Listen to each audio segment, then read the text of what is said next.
Hello and welcome to 7 Minutes of Inspiration with Seven. You're watching me, Latasha Guy. You're either catching me on my Facebook, YouTube, or you're catching snippets on my Instagram. It is a pleasure to be able to join you on today, every week that I am blessed with the strength to get on. I am grateful.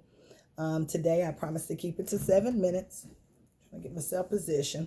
Um, I promise to keep it to 7 minutes. I took notes so I would stay on track. I've contemplated because this little twig, y'all see that little twig right there? It didn't want to lay down, so I had put a little, a little juice to it and all that stuff. But I was like, I can't worry about all that. I got to get to the meat and potatoes. And so today's topic is if God blocks it, he got something better. I kind of gave a preview to this on my Facebook as far as the topic that I would be discussing this week. I am a firm believer that if God blocks it, y'all, he got something better. There are so many times that I've prayed for him to do certain things in my life, and he didn't do it the way that I thought he would do it, and he did it a much different way, but I never found myself in regret. And so hopefully I can encourage your soul on today. But again, if God blocks it, he got something better. Keep in mind, and I took notes, God will never take anything away from you without the intention of replacing it with something better. And so sometimes that takes time to rest in, because in our mind, whatever we've lost, it can seem like it is just end all be all, will never be better, will never get better, will never be greater than what we lost. But I'm telling you, if he took some away, he got something better. We have to remember when we want to go back in time, because a lot of times it's so easy to just get into those moments where I call them the remember the times. We want to get into those moments where we want to remember the times. We want to remember the things that took place back in the days. We do our throwback Thursdays. I love it. But again, we don't want to stay stuck there. Sometimes it is just capturing that memory and moving forward. Keep in mind that things will never be as they once were. We will never be children again.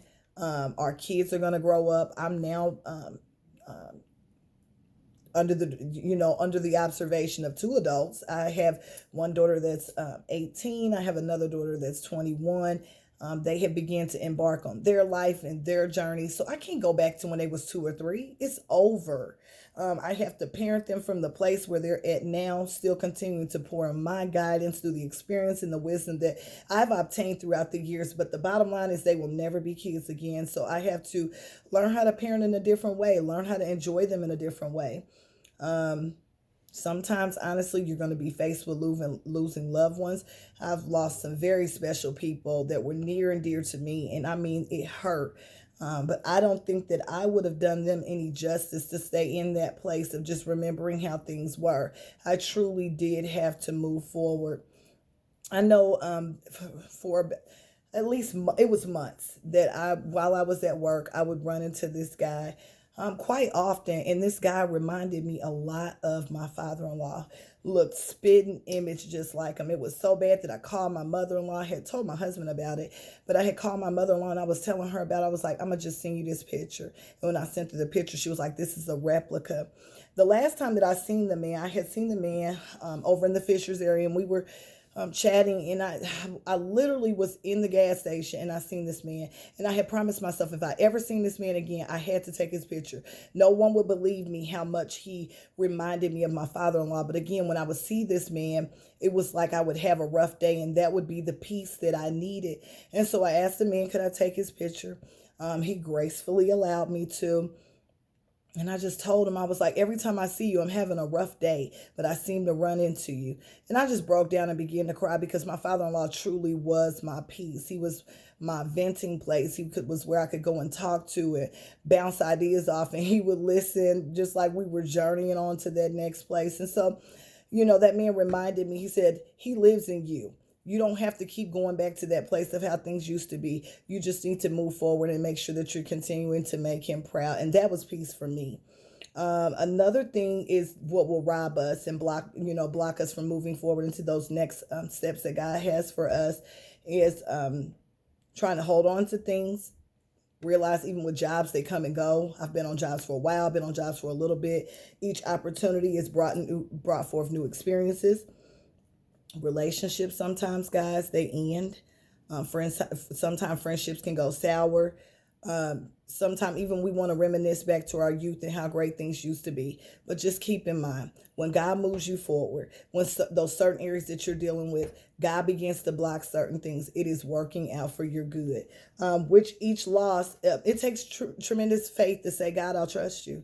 Because there are times I've wanted to give up. I'm just going to be honest. But it does take tremendous faith to say, I'm going to go through this, but God, I trust that you're going to bring me out better than the way I went in. I have to tell myself that all the time. So, how do you keep the faith when there's blessings in your mind that are being blocked? You stop and reflect. You look at, what God has done for you in the past. And that if he did it before, he's going to do it again. He's never left you. He's never forsaken you. He's never given up on you. So continue to press. Even while doing my study, I came upon Romans 12:12, where he says, rejoice in hope, be patient in tribulation, and to be in constant prayer. So what does that mean? Sometimes we get so consumed with how big our problems are that we forget how big God is. Even in studying Isaiah 54:17 says, no weapon formed against me shall prosper. This means that everything is not going to always go your way. It won't, guys. I'm sorry. People are telling you the truth if they're going to make you think that it does. It doesn't. Everything's always going to go your way. You're going to have to learn to get over some things. But he's not going to allow anything to get in the way of the plans that he has purpose for you. So just remember, again, it's always working out for your good. Maybe, just maybe, there are some things you need to get in place before God can grant your heart desire. Maybe it's a financial breakthrough. God sometimes even needs you to learn how to be happy with what you have already before he can take you to that next level. I was reading a story and I just want to share real quick, and I promise I'm going to make this quick. It says, there are many successful people who will tell you it's always seemed like the big break was right around the corner, long before it happened. In actuality, it may have taken many more years of hard work until they made it to the level where their talents were finally recognized. You may be feeling like every time you get close to that promotion, title, opportunity, it seems like it's just right out of reach. You might pray and ask God to bind up the enemy's work, but he could be delaying the process because you're simply not ready yet. Your talents may have to catch up with your passion. Honestly, guys, some of us, we're in boot camp right now. Or your maturity may have to be developed before you're ready to step into the spotlight. So I leave you guys with, the next time you're contemplating why trouble just won't leave you alone, why you can't step into that next realm of what it is that you want to do. Remember, God is opening and closing doors with our best interests in mind. He's not going to leave nor forsake you. He's got you. If he blocked it, he has better. Trust him. I leave you with this always. Refuse to live less than your best, because that's what you've been called. And guess what? You're amazing. Happy Friday. Enjoy the rest of your week.